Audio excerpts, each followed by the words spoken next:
Ok. Ok. Très bien. Donc, nous allons pouvoir commencer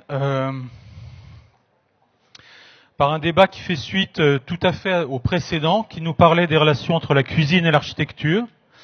On a posé la question notamment de la pièce où tout commence pour le défi alimentaire, c'est la cuisine, la pièce qu'est la cuisine. Mais nous allons essayer d'élargir un petit peu la réflexion sur le thème général d'Agora qui est le paysage. Quel impact sur ces paysages ont notamment les nouvelles pratiques, les nouvelles attentes, les nouvelles demandes d'agriculture en ville. Quelle est la place dans tout cela du défi alimentaire? Alors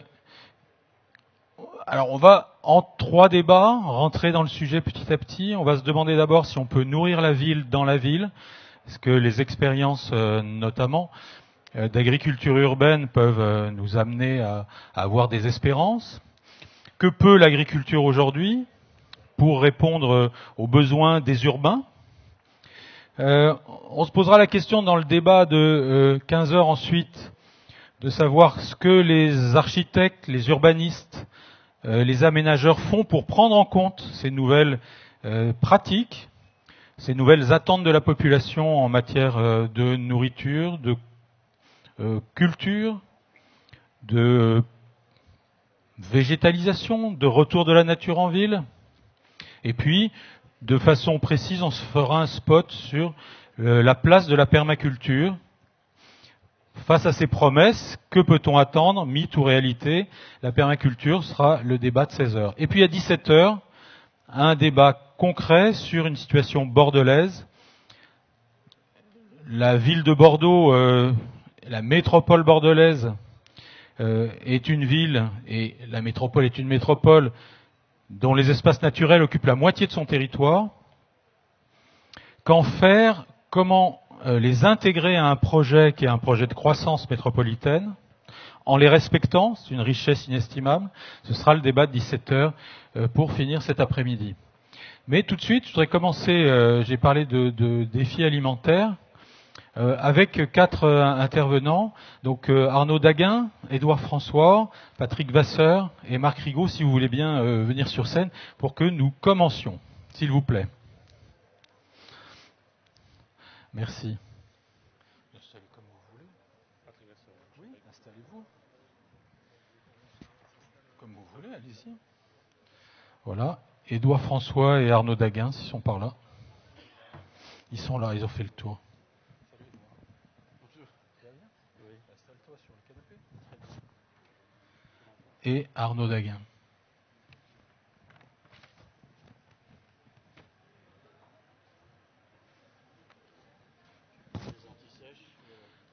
Bah oui, chacun ses antisèches. Et voilà Arnaud. Arnaud, le voilà. Et ça tombe bien parce que je voulais commencer par vous, Arnaud. Alors bien sûr, vous 4, vous êtes impliqués d'une façon ou d'une autre dans l'approvisionnement des urbains, de l'homo urbanus. D'une façon ou d'une autre, vous allez pouvoir le découvrir, puisque Marc Rigaud est le directeur national France d'Imochamp. Que vous, Patrick Vasseur, vous êtes élu à la Chambre d'agriculture de Gironde. Édouard François, depuis vos premiers immeubles, vous vous préoccupez de cette présence du végétal et maintenant de l'alimentation. Vous êtes concepteur notamment de fermes urbaines et puis vous avez développé des concepts d'espace à manger. Et il faut c'est à cause d'Arnaud Daguin. Oui, c'est ce qu'on va voir, puisque Arnaud, je vais me tourner vers vous d'abord. Vous vous définissez comme un cuisinier agitateur. Moi, je dirais que vous êtes d'abord un grand chef.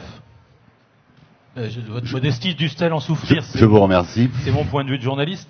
Bon, on le sait, vous avez fait aux premières armes en reprenant le 2 étoiles de votre père à Auch. Et puis, vous avez gagné vos étoiles. Vous avez gagné votre première étoile à Biarritz une première fois, puis chambre d'hôte EGIA ensuite. C'est la première fois qu'une chambre d'hôte avait une étoile au Michelin.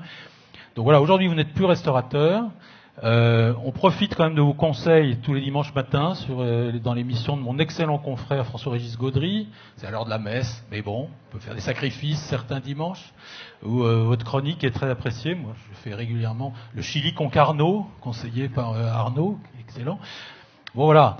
Tout ça pour dire que, venu de pratique de la restauration et de la cuisine, je dirais à haute exigence sur le produit, vous avez été conduit petit à petit à vous engager, et vous allez nous dire comment et pourquoi sur la façon dont aujourd'hui on se nourrit. Et c'est la première question que je voudrais vous poser. Pourquoi est-ce qu'il faut revoir notre façon de nous nourrir? Et est-ce que ça commence par là? Non, ça commence pas par là. Aujourd'hui, après une trajectoire passée principalement à faire la cuisine avec les meilleurs produits possibles pour une petite poignée de gens chaque fois, et avec les meilleures techniques possibles, hein. La cuisine, vous savez, c'est une langue vivante, donc les produits, c'est le vocabulaire, et puis tout ce qu'on sait faire avec, c'est la syntaxe. Voilà, on travaille comme ça, nous les cuisiniers. Maintenant, il faut qu'on ait un bon vocabulaire. Et donc, la qualité de ce vocabulaire de cuisine, ça a toujours été le problème des cuisiniers, enfin leur souci en tout cas. Au début, j'imagine, de l'ère de la cuisine un peu élaborée, on n'avait pas trop de problèmes, sinon hygiéniques ou sanitaires. Aujourd'hui, on est en face d'autres problèmes et d'autres indicateurs puissants, et tout ça, au fil des ans, m'a fait réaliser qu'en fait, on a un problème majeur, et pas seulement en France, mais sur la planète, et c'est un problème de sol. En fait, on a un putain de problème de sol. Voilà.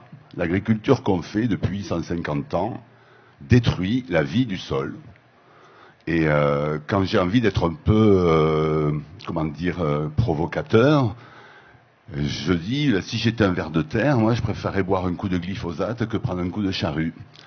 Voilà, c'est beaucoup moins dangereux le glyphosate que la charrue. Ça paraît bizarre, hein, mais c'est ce qui est en train d'être réalisé par à peu près tout le monde. Un sol vivant est capable de dégrader et de transformer à peu près n'importe quoi. Un sol mort va laisser passer n'importe quel produit, n'importe où, et y compris dans la plante qu'on va consommer. On a un problème de sol, tout part du sol. Je pense que pour les architectes, c'est exactement la même chose en fait. Et le sol que nous avons aujourd'hui nous nourrit d'une façon insuffisante au regard des valeurs qu'on voudrait voir présentes dans les produits qui en sont issus. Ces valeurs sont grosso modo dans 3 familles. Hein. Il y a les indicateurs de valeurs qui concernent l'environnement et le climat et qui sont très corrélés aux pratiques agricoles et à ce qu'on fait. Il y a les indicateurs qui sont, eux, plutôt sur la santé et la nutrition, qui sont très importants aussi, hein, on ne va pas attraper le petit cancer. Et puis, il y a tous les indicateurs économiques, sociaux et culturels dans les territoires, dont on connaît aujourd'hui la déshérence, hein, pour beaucoup. Donc notre système alimentaire, tel qu'il est aujourd'hui, on peut considérer qu'il est naze, complètement. Il y a un contre-feu historique qui a été et qui est toujours l'agriculture biologique, qui a mis un coup d'arrêt, au moins au début symbolique et qui maintenant ne l'est plus, sur l'utilisation de la chimie du pétrole dans la façon de produire. C'était très bien, il fallait que ça arrive à ce moment-là. Mais le problème, c'est que l'agriculture bio aujourd'hui en tant que telle, dans son cahier des charges, ne parle pas de fertilité ni de vie du sol, en tout cas pas assez à mon sens, et au sens des agronomes avec qui je travaille aujourd'hui. Donc on peut vraiment dire qu'aujourd'hui, notre problème majeur, c'est un problème du sol. Voilà. Oui, que vous rattachez néanmoins à un défi alimentaire. C'est le défi alimentaire. Quand vous avez des sols qui ne produisent qu'en augmentant les coûts de production et en réduisant les rendements, vous avez un problème de défi alimentaire lourd. Et quand les produits qui sortent de ça ne sont pas évidemment sûrs au niveau santé, c'est encore plus lourd. Et si en plus ils ne payent pas les mecs qui travaillent pour les produire, là ça devient carrément épouvantablement lourd. On va demander à vos voisins leur avis là-dessus. Patrick Basseur, donc vous êtes élu à la Chambre d'agriculture de Gironde. Comment vous vivez cette mise de pied dans le plat un petit peu de la part d'un cuisinier, ça peut se comprendre d'abord, mais on peut avancer dans ce débat-là. Répondre aux défis alimentaires, nourrir les villes aujourd'hui et demain, qui sont devenues des métropoles phénoménales, gigantesques. On est complètement sorti des schémas traditionnels, évidemment, où la ville était une petite chose en lien avec la campagne dans des relations assez mesurées et sympathiques. Et aujourd'hui, comment est-ce que vous voyez les choses, Patrick Vasseur? Écoutez, même si je suis relativement d'accord avec ce que vous dites, mais je pense que le monde agricole évolue et notre façon de produire évolue aussi. Aujourd'hui, on ne peut pas dire que les sols sont stérilisés. Enfin, en plus, à Bordeaux, où on est vraiment, les vins de Bordeaux, c'est des vins de terroir, donc chaque terroir est différent. Et aujourd'hui, entre Saint-Émilion et Médoc, on a quand même des expressions gustatives qui sont différentes, donc ce qui prouve que le sol n'est pas mort, quoi, encore. La preuve aussi, c'est que le vignoble aujourd'hui bordelais est pratiquement enherbé à 100%, ce qui n'était pas le cas il y a 20 ans où effectivement on travaillait, c'est un vrai progrès. On désherbait intégralement aussi, donc cette évolution est en marche. Il faut se rappeler que si on en est arrivé là aussi, c'est parce que la demande des politiques et du consommateur, c'était des prix toujours plus bas. Voilà, et donc les prix beaucoup plus bas, effectivement, on les a fait avec le pétrole qui à l'époque coûtait pas cher. Hein, voilà, donc, et c'est pour ça que aussi les paysans se s'y retrouvaient parce que c'était une matière première qui était pas chère, qui permettait de tout faire. Mais on est en pleine évolution et le monde agricole et nous à la Chambre d'agriculture, l'appui qu'on apporte aux agriculteurs, c'est par rapport aux différents marchés qu'il y a. On est capable de produire bio de très bonne qualité, on est capable de produire en masse, on va dire avec une excellente qualité sanitaire, parce qu'il faut quand même reconnaître que les produits français au niveau qualité sanitaire sont bons. Voilà, on correspond à ces marchés. Si aujourd'hui, Bordeaux Métropole, 760 000 habitants veulent que du produit bio, on pourra le faire, mais ce n'est pas le cas. Ce n'est pas 760 000 habitants qui veulent que du bio. À un prix, voilà. Et après, quel est le prix qu'ils veulent mettre? C'est là aussi. D'accord. L'avis de Marc Rigaud. Vous voulez réagir tout de suite? Allez-y. Oui, je ne pense pas qu'il soit très important. Bien sûr, c'est important de connaître l'histoire de tout ça. Ce qui est important, c'est de regarder un peu devant, quoi. C'est ça qui me paraît vraiment important. Quand vous dites que les vignobles sont maintenant enherbés, ça c'est un vrai progrès énorme. Parce que sol couvert permanent, c'est ce qu'il nous faut, hein, tout le temps. Donc, de fait, l'historique est ce qu'il est, mais aujourd'hui, il faut qu'on regarde devant.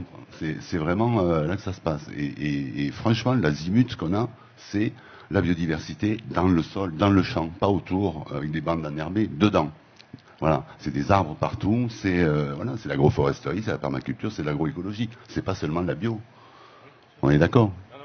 Et quand on parle de valeur produit comme ça, enfin, quand on en parle avec Édouard, là, lui, il a son mot à dire là-dessus, parce que d'abord c'est un fin cuisinier, et donc on le sait pas, mais voilà, on s'est rencontrés en faisant la cuisine tous les deux sur une scène comme ça. Et il est bon là-dessus. Et lui, il a une vision justement de ces valeurs-là, quand il parle architecture, qui moi me ravit. Bon, il a compris ça. D'abord Marc Rigaud sur cette question de relever le défi alimentaire demain. Passe le micro, voilà. Si, moi, je vais rebondir sur les éléments qui ont été abordés en introduction sur le sol, en fait. Hein. Nous avons la particularité, en fait, d'être un propriétaire foncier privé assez important. Oui, je précise, hein, vous n'êtes pas Auchan, vous êtes la foncière d'Auchan qui gère les terrains. Alors, je ne suis même pas la foncière d'Auchan, je suis une foncière qui a travaillé pendant très longtemps avec Auchan et qui continue à travailler avec Auchan, mais qui travaille aussi avec d'autres opérateurs. Nous n'avons pas d'exclusivité en indépendance. Voilà. Ça méritait d'être dit, oui. Et donc, moi, je voulais donc dire effectivement que... Je suis désolé. C'est surtout pour les films et l'enregistrement, là, qui vont être compliqués. À l'espace jardin au rez-de-chaussée. On va devoir couper ça au montage, mais c'est pas grave, allez-y. Oui, donc historiquement, on a acheté du foncier en périphérie de ce qu'on va aujourd'hui appeler donc des grandes agglomérations, les métropoles. Et petit à petit, finalement, ces terrains ont été rattrapés par l'urbanisation. Et aujourd'hui se pose la question, effectivement, de l'usage de ces terrains et de ces sols, en fait. Hein. Nous, jusqu'à il y a peu, nous avions un usage qui était un usage classique, hein, des promoteurs, aménageurs. Donc, les documents d'urbanisme nous permettaient ou pas de faire un certain nombre de choses, et nous réalisions, je dirais, avec un travail de collaboration avec les collectivités, les politiques, ce que vous pouvez voir, bien entendu, sur la ville de Bordeaux, qui est très dynamique en la matière. Et depuis peu, en fait, nous nous sommes posé la question, effectivement, de savoir comment nous pourrions diversifier, en fait, l'utilisation de ces sols, voire même rendre ces sols, je dirais, à l'usage agricole, puisque nous sommes en plus, en même temps, confrontés, et quand je dis nous, moi, je dis en tant que même citoyen, avec un grossissement donc des métropoles, une difficulté d'approvisionnement et une augmentation donc des besoins, et en même temps, au sein de la métropole, une absence quasi totale de production, ou tout au moins de production, j'allais dire, viable. Des tests ont été faits sur des immeubles, etc., etc., mais aujourd'hui, franchement, ça, bon. Et donc, nous, le pari que l'on essaie de faire, c'est sur certains endroits où nous avons la possibilité de le faire, lorsqu'il y a des éléments qui sont réunis, de confier finalement ces terrains à des gens qui savent les travailler, en l'occurrence en permaculture, puisque ce sont des terrains qui sont quand même relativement réduits. Alors bon, on peut avoir sur Bordeaux, on pense par exemple à Bouillac qui fait plus de 70 hectares, mais bon, c'est quand même là où une grosse escalope, on a quand même beaucoup moins la plupart du temps. Vous dites 70 hectares à Bouliac, c'est ça? Oui, tout à fait, tout à fait. Un projet de ferme urbaine. Alors aujourd'hui, effectivement, on est en discussion sur un projet de ce type-là.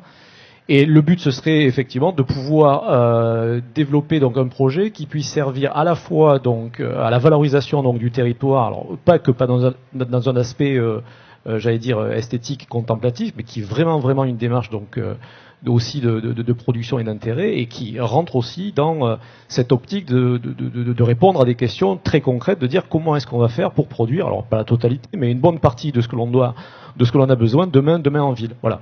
Alors on a la chance en plus sur ces fonciers-là d'avoir un certain nombre d'accès qui sont déjà existants, alors multimodaux, on peut venir bien entendu par la route, par le train. Je prends l'exemple de Bouillac, mais j'ai un exemple aussi en tête en Lille où on est à côté du marché d'intérêt national, donc le mine. Donc on bénéficie en plus d'une structure relativement large qui tourne autour donc de l'alimentation et du transport logistique de sa transformation. Et notre objectif, nous, est là, c'est de mettre à disposition finalement ces fonciers pour faire en sorte que l'on puisse avoir, alors pas sur la totalité, mais des démarches qui permettent de rentrer dans une logique de production.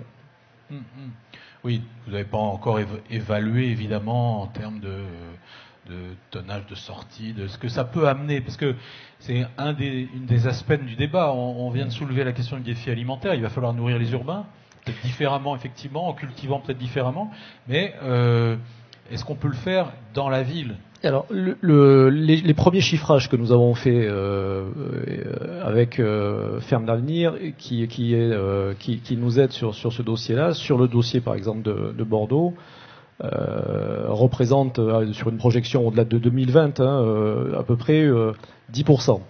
10% des besoins, je dis pas de bêtises, je regarde derrière dans ça. Linda Bedouet là, oui, c'est exactement. Ça. Elle intervient tout à l'heure sur la permaculture. Et voilà, 10%. Alors c'est à la fois beaucoup, c'est à la fois peu, bien entendu, mais je pense que de toute façon, on n'aura jamais la faculté de produire, je dirais, 100%. Il faudra toujours que nous ayons, je dirais, je pense des sources diversifiées.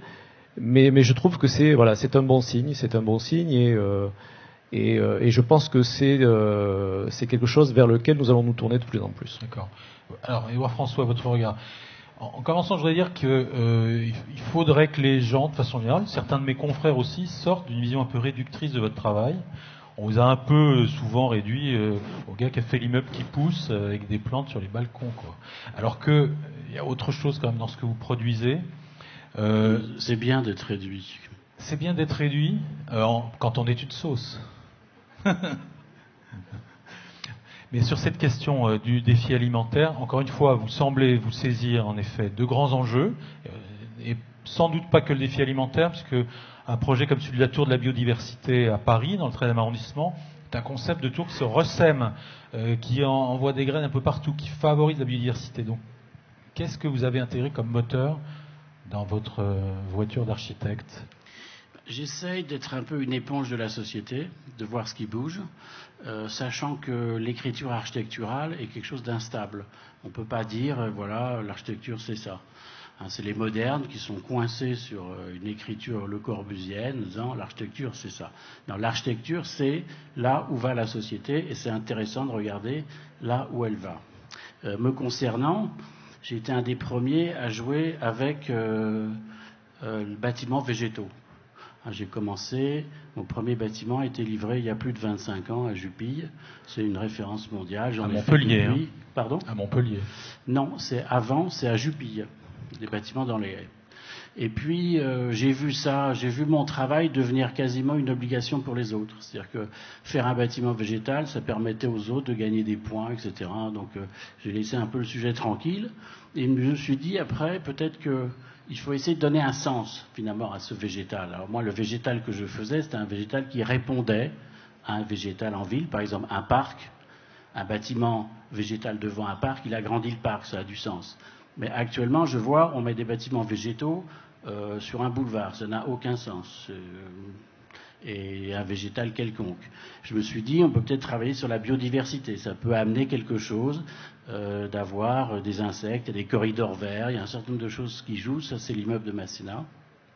Et puis, je me suis tourné assez tôt en me disant, peut-être qu'on peut manger ce végétal.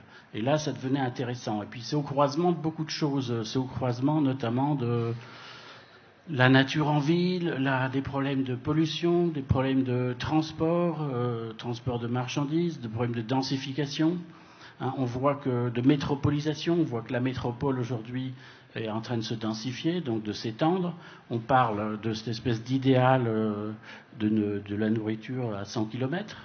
Mais la nourriture à 100 km, si on ne s'en occupe pas au centre-ville, on ne va pas y arriver parce qu'on est en train de s'étaler et si on va passer, à la fois on aura gagné des problématiques de transport individuel, mais on aura perdu sur la nourriture qui sera de plus en plus loin.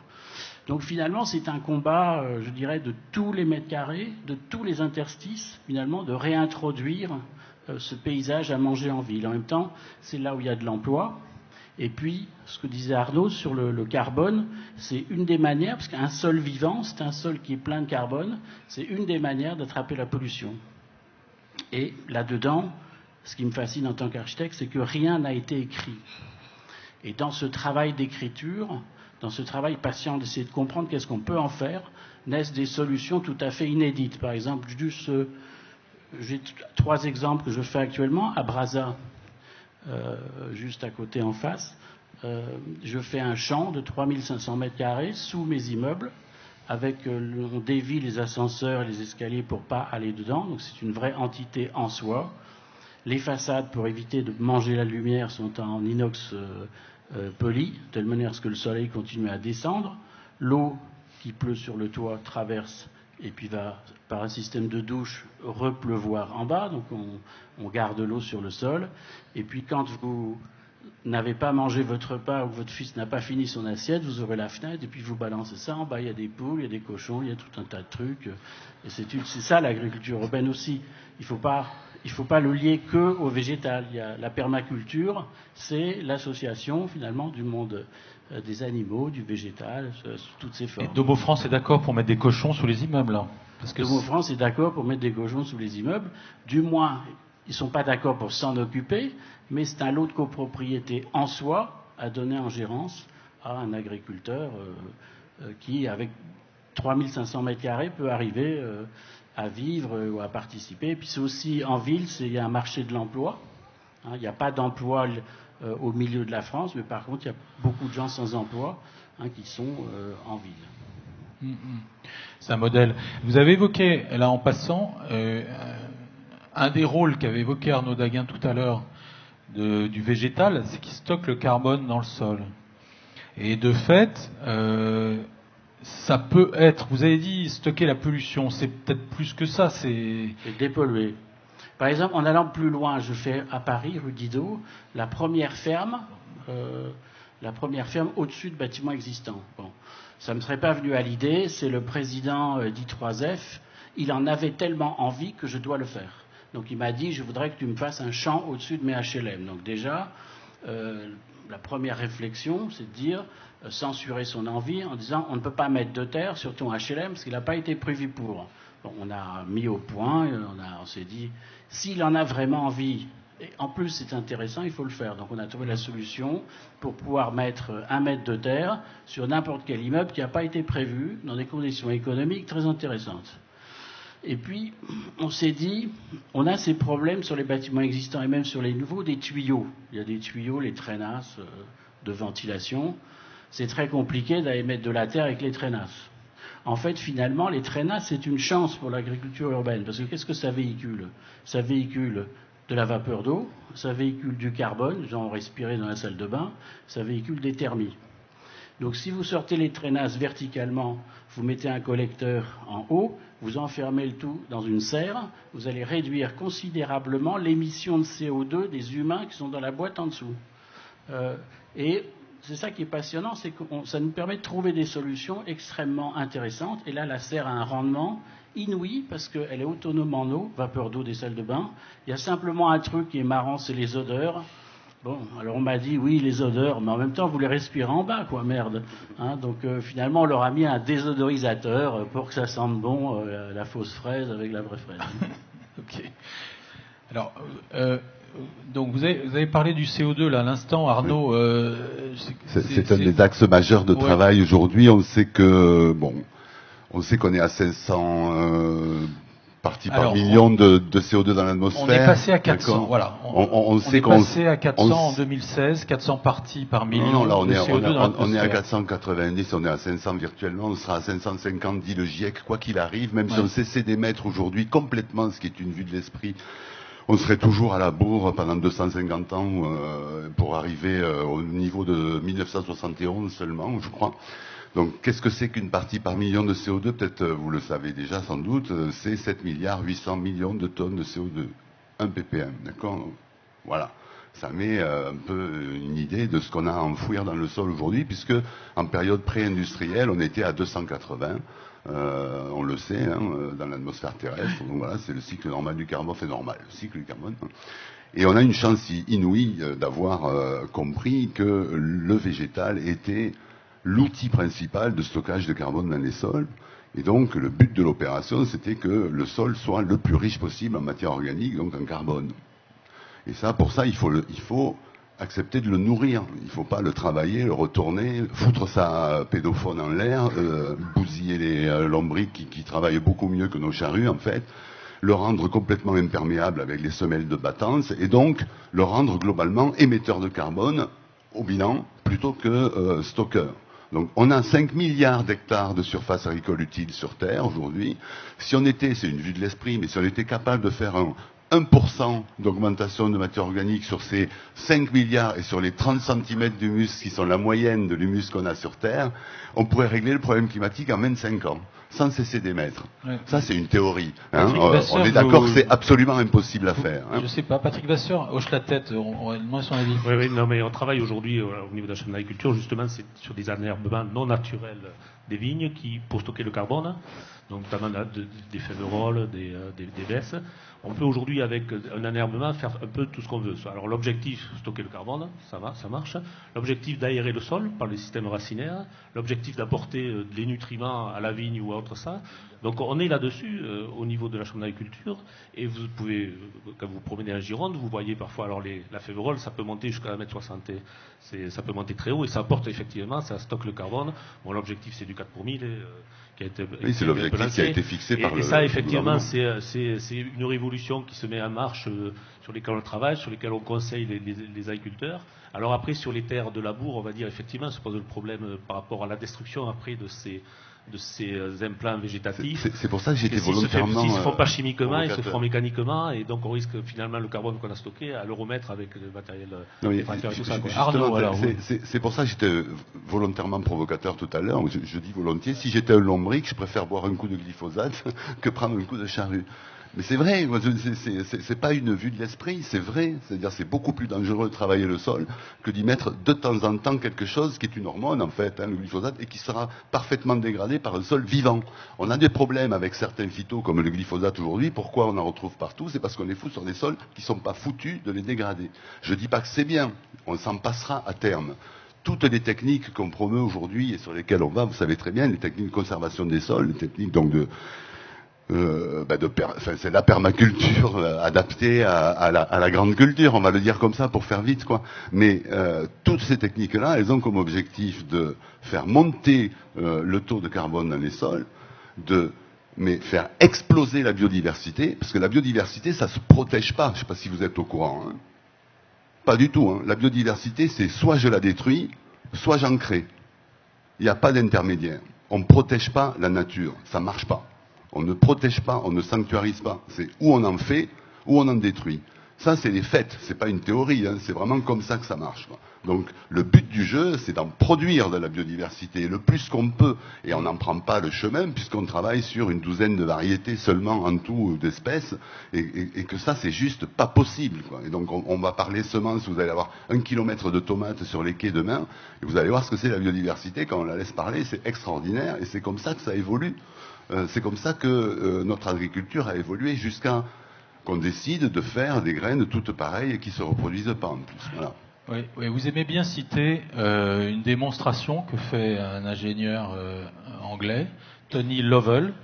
On peut voir sa démonstration, ça dure 20 minutes. Ouais, c'est une court. TEDx, c'est une TEDx de 14 minutes TEDx qui est absolument édifiante. Alors, il est australien, hein, Tony Lovell, et c'est un mec qui a compris comment faire passer ces informations-là, qui sont fondamentales pour nous tous, parce que tant que nous tous, on n'est pas au courant de ces problèmes de fond, on peut aller se chapéliser la gueule avec de la perma d'un côté, Pierre Rabhi de l'autre, le bio de l'autre côté, le conventionnel, le raisonné, machin. On ne sort pas du truc tant qu'on n'a pas pigé la big picture, quoi. C'est vraiment le gros truc qui nous concerne tous, et surtout nos enfants et nos petits-enfants. Parce que nous, on est un peu dans la merde, mais eux, vu les indicateurs et la courbe exponentielle de tous les indicateurs qu'on voit aujourd'hui, ils n'ont pas fini de morfler, quoi. Donc c'est là que ça se passe. C'est vraiment sur l'ensemble du système. On est dans un écosystème qui nous concerne tous, qui est absolument global, qui n'est pas ni la Gironde, ni le Gers, ni la France, ni l'Europe. On est dans un écosystème global qu'il faut regarder d'en haut et de façon holistique. On ne peut pas faire autrement. Et c'est ce qui me plaît dans le boulot d'Édouard, parce que lui, il a toujours une vision comme ça qui fait le tour de tout. Et je trouve qu'en architecture, on devrait être comme ça tout le temps, puisque c'est quand même une émanation de l'humain, quoi. Hein. Il n'y a plus rien n'est naturel ici. Regardez, quand vous prenez le train, comme nous ce matin, de la gare Montparnasse jusqu'à Bordeaux, il n'y a pas un moment de nature. Tout est culture. Tout est humain. La nature, ça n'existe pas chez nous. Mais c'est peut-être ce qui peut amener la solution. Mais oui, il faut produire en protégeant.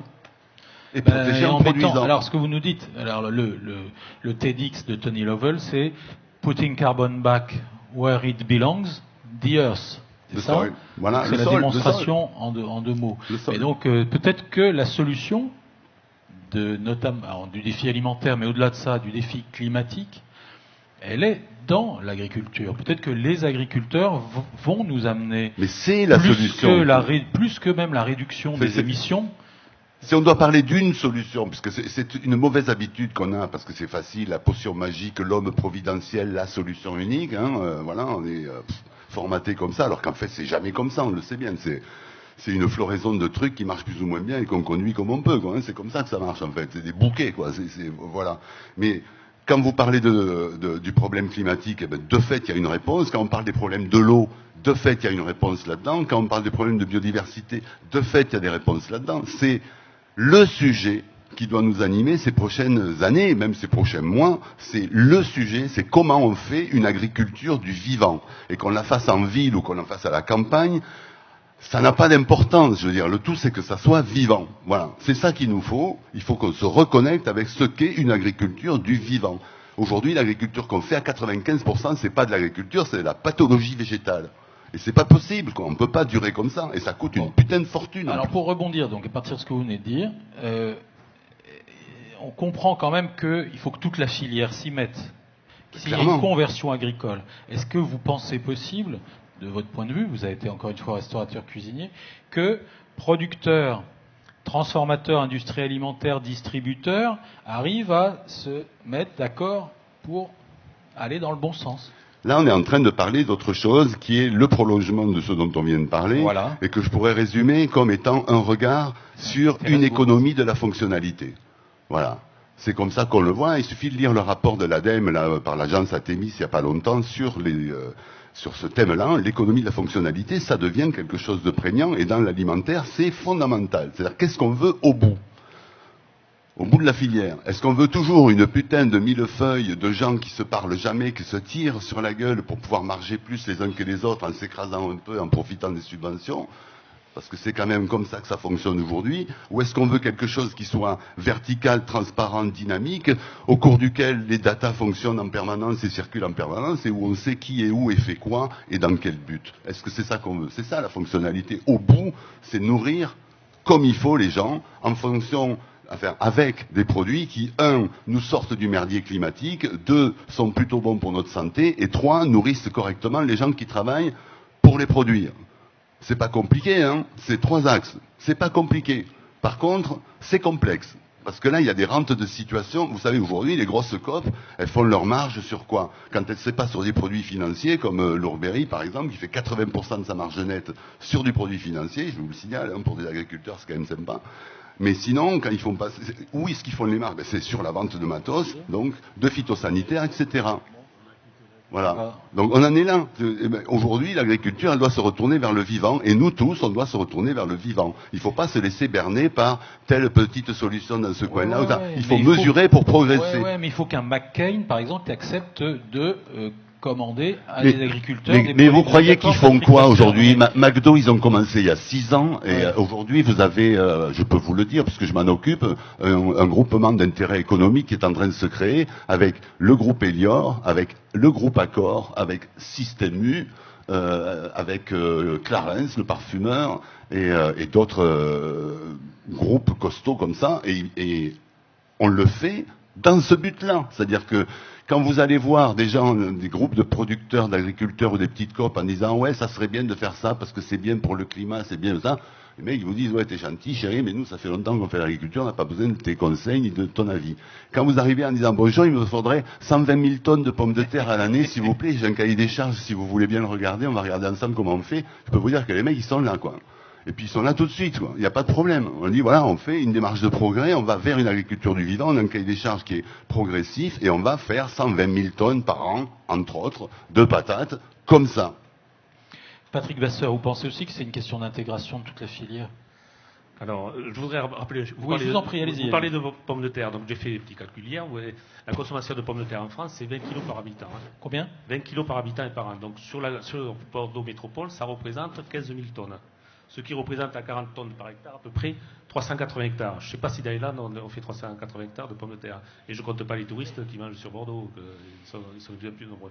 Donc il y a quand même aussi cette production qu'il faut pas, cette production aujourd'hui agricole qui est là, il ne faut pas la jeter à l'eau comme ça, parce que si on ne produit plus, c'est les autres pays, et l'Allemagne, il faut savoir que l'Allemagne nous a piqué la production de fraises, nous a piqué la production d'asperges, parce qu'ils ont des coûts moins importants par rapport à la main-d'œuvre détachée.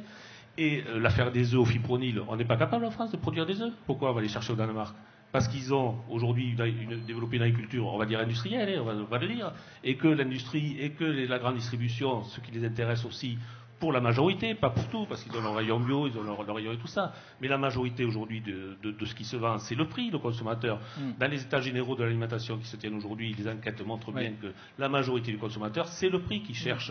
Et le prix, on l'a pas avec un objectif de stocker le carbone, on l'a avec un objectif de produire le plus possible, avec un coût le moins élevé, je suis d'accord, et tout ça avec une profession qui est le monde agricole, qui veut vivre comme les autres, 35 heures, avec un salaire aussi, voilà, et tout ça, aujourd'hui, c'est ça, et les jeunes qui veulent rentrer à l'agriculture, ils veulent pas travailler 70 heures pour gagner un SMIC, non, ils veulent travailler normalement parce qu'ils sont mariés avec une épouse qui travaille 35 heures, ils veulent des congés. Voilà, et donc ce côté-là. C'est pas tout à fait exact. Donc, alors, pour l'agriculture urbaine, moi je pense qu'effectivement, ça peut être un complément très intéressant dans la production, dans la consommation de la ville. Ça ne sera pas la solution idéale. N'oublions pas que pour produire, il faut de l'eau. Il faut de l'eau et pas de l'eau du robinet qui est traitée parce que ça coûte très cher. Donc il y a aussi cette problématique-là. On le voit dans le monde agricole aujourd'hui. La France et d'autres régions est très en retard sur le stockage de l'eau.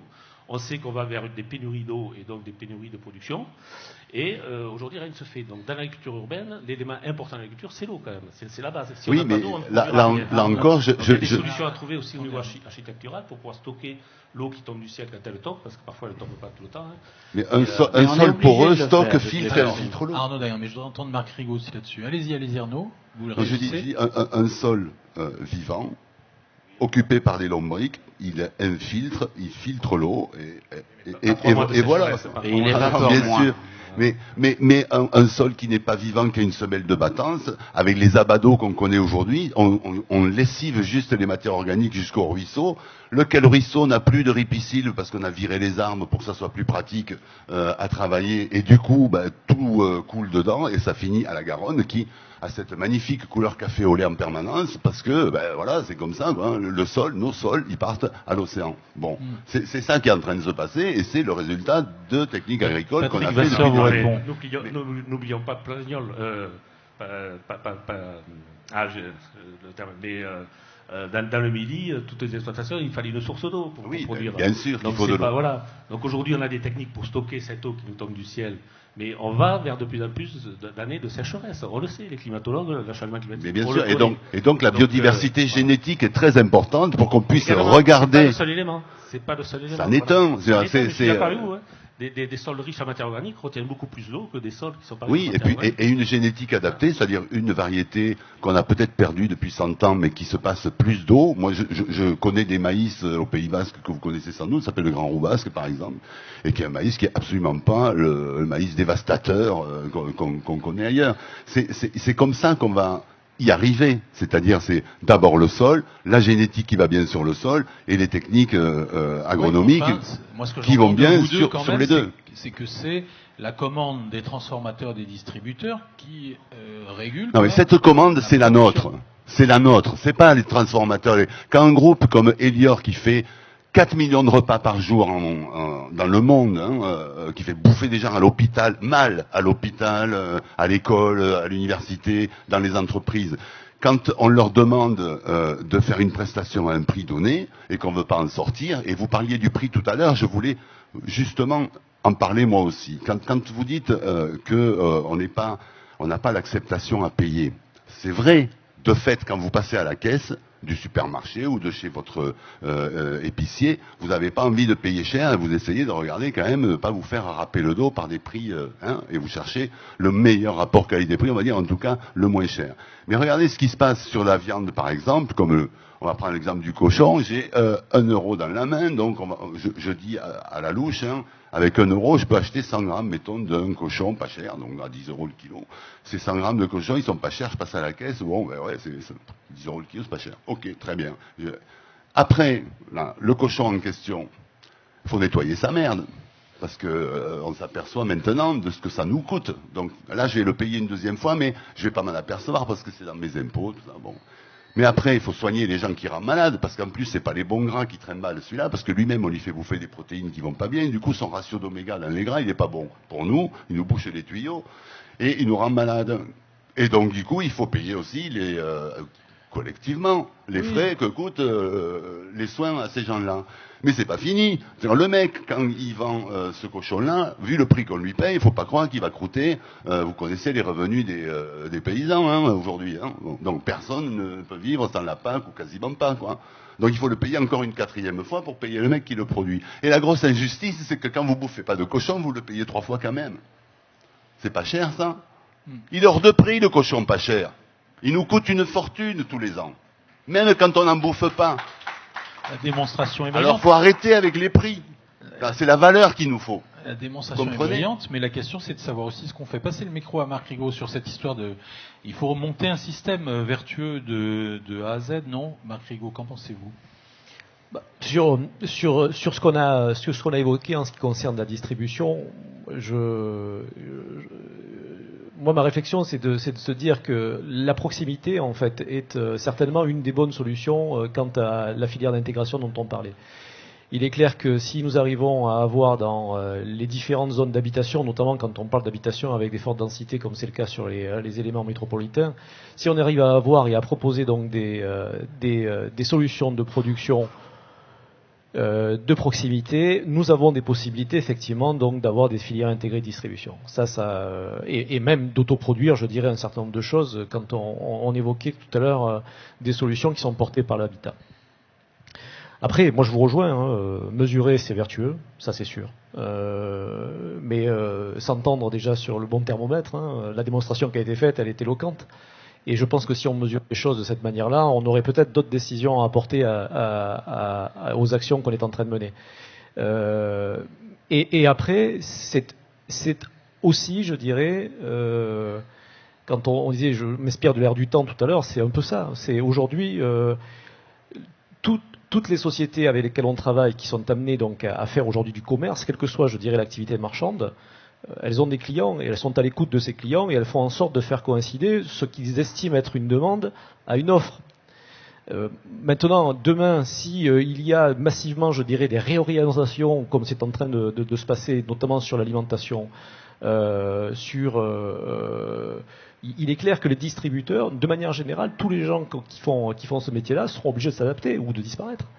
Donc, on est vraiment dans un cercle qui est vertueux ou néfaste dans les deux sens, hein, mais qui fonctionne de la même manière qu'on soit dans une pente négative ou dans une pente positive. Donc ça reste des choix qui sont éminemment personnels, mais qui, sur une somme collective, donnent du sens. Voilà. Si demain nous arrivons, je dirais, à produire de manière vertueuse, je dirais, dans des densités urbaines, et que les gens donc sont à même de se déplacer, pouvoir le faire, pour venir eux-mêmes, je dirais, et sans passer par des intermédiaires, récupérer la matière première, ma foi, c'est très très bien.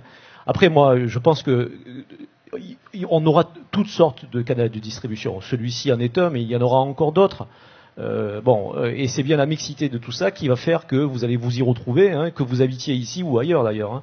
Hein. Mais on n'aura pas un seul canal. À mon sens, nous n'aurons pas un seul canal de distribution. Mais il faut pouvoir aujourd'hui profiter, dans tous les cas, proposer des canaux qui aujourd'hui sont inexistants. Voilà. Parce qu'en plus, on sent qu'il y a une émergence et une demande spécifique sur ce type de canal-là. Et personnellement, vous vous sentez convaincu de la nécessité d'une conversion agricole à grande échelle, rapide, pour répondre aux enjeux climatiques ou pas? Je vous pose la question vraiment, pas forcément en tant que responsable. Non, mais moi, personnellement, je suis, j'allais dire, quelqu'un qui est semblable à beaucoup d'autres. Hein. Je suis parent, je suis consommateur, je suis aussi, je dirais, muni de ce qu'il faut pour réfléchir et pour poser des questions. Et moi, ce que je souhaite simplement, c'est pouvoir mettre tout ça en perspective et surtout prendre des décisions qui sont durables. Et je ne parle pas de durabilité au sens où on l'évoque depuis tout à l'heure quand on parle d'agriculture. Moi, je connais bien les opérateurs dont on a parlé là et je connais bien leur logique. Et il est certain que si, par la démonstration qui vient d'être faite, il y a une durabilité de leur activité à long terme, à se positionner de cette manière-là pour répondre à ces problématiques-là, je peux vous assurer que vous aurez tous les investisseurs derrière vous. Mais c'est une démonstration qui doit être faite. Ok. Alors, moi, je voulais juste dire une chose. Vas-y, Edouard François. Et puis, on demandera s'il y a des questions peut-être dans la salle. Ouais. Je vois le titre, Nourrir la ville dans la ville, avec le point d'interrogation. On a un peu dérapé intelligemment avec l'agriculture en général. Le point d'interrogation, ça sanctionne quoi? Le fait que ça soit possible, le fait que ça soit rentable, c'est quoi la question? Parce qu'en fait, quand j'entends ce qu'on raconte, auquel j'adhère totalement, je pense que quelle leçon pour les agriculteurs ou pour l'industrie agroalimentaire de voir des habitants s'intéresser finalement à une production petite, coûteuse en temps, dans un désir absolument incroyable, parce qu'il y a un désir, contrairement à ce que vous disiez, il y a un désir de retourner à la nature. Il y a plein mais à la belle nature, à la nature riche, à la nature intelligente. Il y a plein de gens qui se reconvertissent, qui ont des métiers improbables à la poste ou je ne sais pas dans quelle administration, et qui deviennent bouchers, qui deviennent poissonniers, qui deviennent cultivateurs. Et ils commencent, les cultivateurs, moi j'en connais pas mal, ils commencent en ville et puis ils vont s'intéresser à des petits champs, pas beaucoup, ils prennent pas des très grosses parcelles. Et finalement, quelle leçon? C'est comme ça qu'on va changer finalement. C'est par le désir, c'est pas par la peur. Je crois pas à la peur. C'est le désir qui va changer le monde. Certes, il faut parfois être conscient des risques même quand on traverse la rue. Donc. Oui, mais ça donne envie de prendre une Kalachnikov et de tirer sur la voiture. Bon, ok. Alors, faisons appel au désir. Est-ce qu'il y en a dans la salle éventuellement? Levez la main bien haut parce qu'on est complètement à contre-jour. On est sur une scène de télé. Non, il n'y a pas de questions ni d'intervention. Si? Je vous ai fait peur? Non. Bon. Oui. Là, alors on va vous donner un micro. Il arrive, il est là, il vient. Présentez-vous parce qu'on enregistre tout. Je ne sais pas s'il faut l'allumer. 1, 2. Bonjour, Charles. Je représente une association agroécologique qui s'appelle la Ferme de la Glutamine. On vous remercie d'ailleurs puisqu'on a pu exposer cette ferme urbaine devant la maison éco-citoyenne pendant encore un mois. Cette association va vous poser des questions. On aide plus de 300 personnes en fait à découvrir ce que c'est que l'agroécologique, parce que le marketing nous fait rabâche à longueur de temps éco, bio, permaculture, nouvelles tendances. Comment en fait on peut solliciter chacun des acteurs qui sont ici pour aider des petites actions locales pour nous faire avancer avec des micro-gestes au quotidien? Il y a un très beau geste qu'a fait la ville de Paris récemment, c'est l'autorisation de jardiner ou l'autorisation de planter, c'est comment? Oui. Hein, c'est-à-dire qu'avant, l'espace public, c'était l'espace de tout le monde, donc l'espace de personne, et on peut aller à la mairie en disant, il y a un pied d'arbre, j'aimerais bien faire des radis dedans, et donc c'est plein de petites initiatives comme ça qui sont en train de naître. Pour aller voir des bailleurs sociaux. Hein, les bailleurs sociaux, c'est parmi les constructeurs ceux qui ne s'intéressent pas à la toiture. Les promoteurs privés, ils s'intéressent à la toiture parce qu'on met le mec qui paye le plus cher en haut, et donc ça s'appelle une terrasse, et donc il ne peut pas y avoir de plantes. Mais le bailleur social, comme il y a une certaine équité, il ne sait pas louer la toiture, et il ne sait pas quoi en faire. Donc pour aller les voir et monter des partenariats avec des bailleurs sociaux qui vont vous mettre à disposition la toiture. Et ça ne coûte pas extrêmement cher de rendre une toiture en fait, potentiellement cultivable. Alors, vous avez raison, les espaces verts de la mairie de Bordeaux nous ont offert la semaine dernière une plate-bande de 50 mètres carrés dans le jardin des Lumières, qui est le jardin entre le miroir d'eau en fait, et la maison éco-citoyenne, le Pont de Pierre. Et en effet, on va planter du non F1, du non hybride, de la semence paysanne et reproductible. Il y a un énorme jardin près de la gare Saint-Jean, le parc André Meunier, hein, qui a été complètement défoncé par un parking, mais on peut faire de l'agriculture urbaine sans avoir la profondeur totale du sol. Hein. On suffit de 40 cm, et je pense que ce parc sera autrement plus désirable qu'actuellement. Il transpire la voiture, on le voit. On voit des chaussettes d'étanchéité qui remontent partout, des trémies, des grilles. Et donc là, vous proposez ça en disant je m'en occupe, je suis certain qu'il vous laisse faire. J'ajoute que la ville de Paris a autorisé de planter sur le frontage maintenant. C'est-à-dire que devant chez vous, vous avez droit à une bande planté personnellement sur du domaine public. Donc il y a les pieds d'arbres en effet, et il y a une belle collection sur Facebook, oui. Suivez Bernard Landau, qui est un architecte voyer de la ville de Paris, et qui collectionne toutes ces initiatives de plantation au pied des arbres, et c'est intéressant. Mais dorénavant, surtout dans le PLU de Paris, on a le droit de préempter une partie du domaine public devant chez soi pour planter sur une bande, je crois, de 60 cm.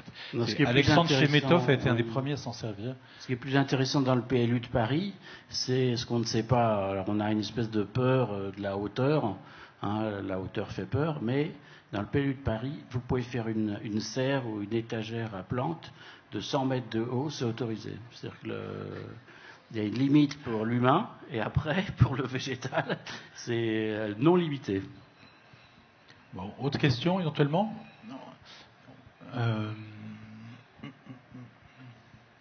Non.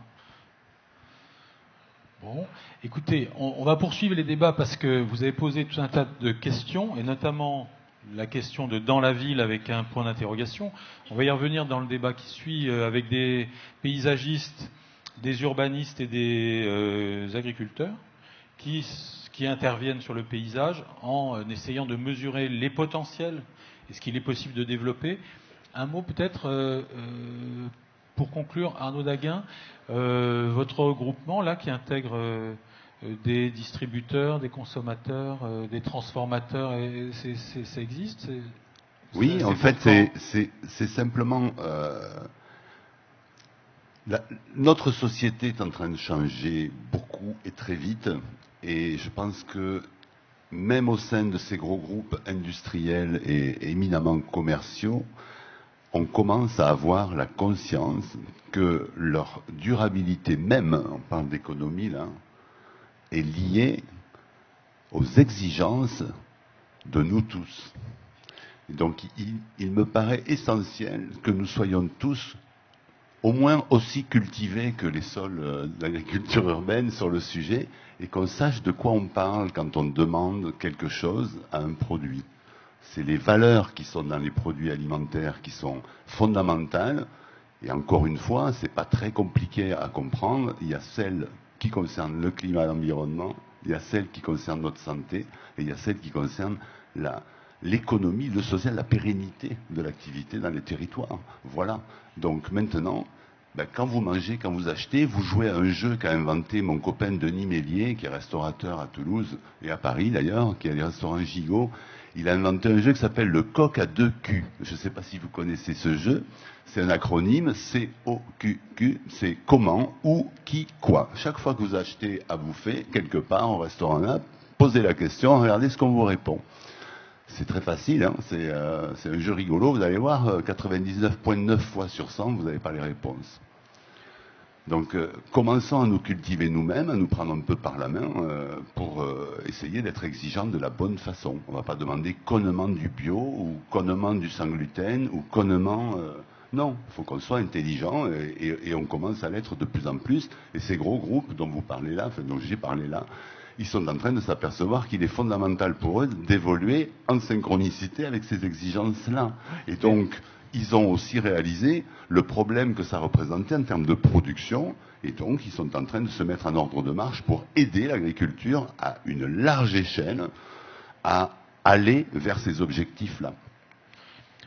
Moi, j'ai l'impression qu'on va dans le bon sens. À vous écouter, Patrick Vasseur et Marc Rigaud également, même si, évidemment, il y a des problèmes d'échelles différentes, comme vous dites. C'est pas compliqué, c'est juste complexe. Mais non, mais tout à fait. C'est pour ça qu'on défend aussi dans l'étiquetage aujourd'hui la traçabilité France. Vous voyez de plus en plus sur les produits bleu, blanc, rouge la France. Dans la transformation, parce qu'il y avait ambiguïté entre production et transformer. Pour transformer en France, ça ne veut pas dire que le produit d'origine est produit en France. Donc il faut que des règles d'étiquetage soient claires et nettes pour le consommateur. Ça, c'est sûr. Et aussi, ce que dit M. Daguin, c'est très bon par rapport aux distorsions de concurrence, quoi. Parce qu'aujourd'hui, voilà, on subit les distorsions de concurrence, je dis avec l'Allemagne, mais c'est avec d'autres pays, sur des façons de produire, socialement, avec le personnel, mais avec des produits phytosanitaires qui sont interdits en France et autorisés dans d'autres pays. Donc c'est aussi une façon de conforter la production agricole. Ça, effectivement, nous, on se base là-dessus, Chambre d'agriculture et syndicats, pour que, effectivement, le consommateur ait la bonne information dans le choix qu'il fait. Et c'est un combat pour l'Europe, cette conversion agricole, manifestement, de ce que j'entends. C'est un combat pour la planète, fait pour nous tous, quoi. Je pense que là, il n'y a pas d'exception. Hein, ça se passe pas. Un dernier mot.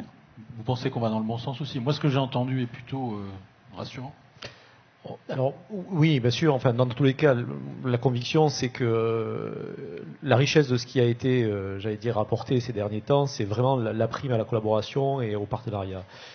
Finalement, on s'aperçoit que la valeur ajoutée du groupement dont on vient de parler, c'est qu'il est composé finalement de personnes qui, de but en blanc, il y a 10 ans, n'auraient jamais travaillé ensemble, et qui, du fait donc de cette proximité, du fait de cette collaboration, inventent un chemin finalement qui n'a jamais été tracé et qui n'aurait pas été possible.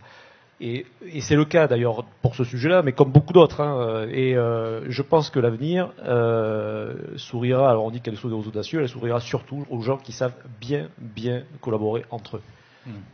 Merci. Édouard, les architectes là-dedans vont faire de l'habitat écologique? Oui, forcément, ils sont en train de le faire.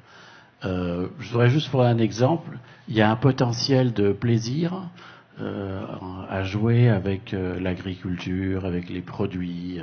Je vais juste vous donner un exemple. Il y a 2 ans et demi, pour des raisons politiques, je m'étais intéressé près de Guérande à mon petit village. Et puis, ça m'a ouvert l'esprit sur le sel de Guérande. Je pensais que c'était super bien, le sel de Guérande. Et je me suis dit, en fait, on va faire l'excellence du sel de Guérande. Et 2 ans et demi après, je suis exporté dans le monde entier. On fait 300% d'augmentation de chiffre d'affaires. Je n'y connaissais rien dans le sel il y a 2 ans et demi. C'est juste simplement en m'appliquant des critères qui sont là, la traçabilité. On se dit, tiens, c'est quand même bizarre de sécher le sel à 400 degrés dans un tunnel. Et après, dire qu'il y a encore des oligo-éléments. Tiens, si on ne les goûtait pas. En faisant que des trucs finalement assez simples, de bon sens, on arrive à redresser doucement la barrière. On peut le faire aussi, là je le fais dans le sel, on peut le faire aussi dans l'architecture. Bon, les architectes peuvent devenir producteurs d'autres choses également. C'est bien d'avoir plusieurs métiers. Bravo. Bah, c'est une info en tout cas. Merci en tout cas, on peut vous applaudir. Merci. Alors vous allez laisser la place au débat suivant où on va aller un peu plus, un pas en avant dans la piste que vous venez de tracer. Nourrir la ville dans la ville. On va se poser vraiment la question de ce qui peut être produit en ville et comment, quels sont les potentiels. Vous allez voir, on va vous donner le potentiel des grandes métropoles françaises, mesuré par nos invités qui sont non seulement des experts, mais des praticiens, architectes, urbanistes, paysagistes, qui mettent en œuvre des formes. Alors peut-on les appeler urbanisme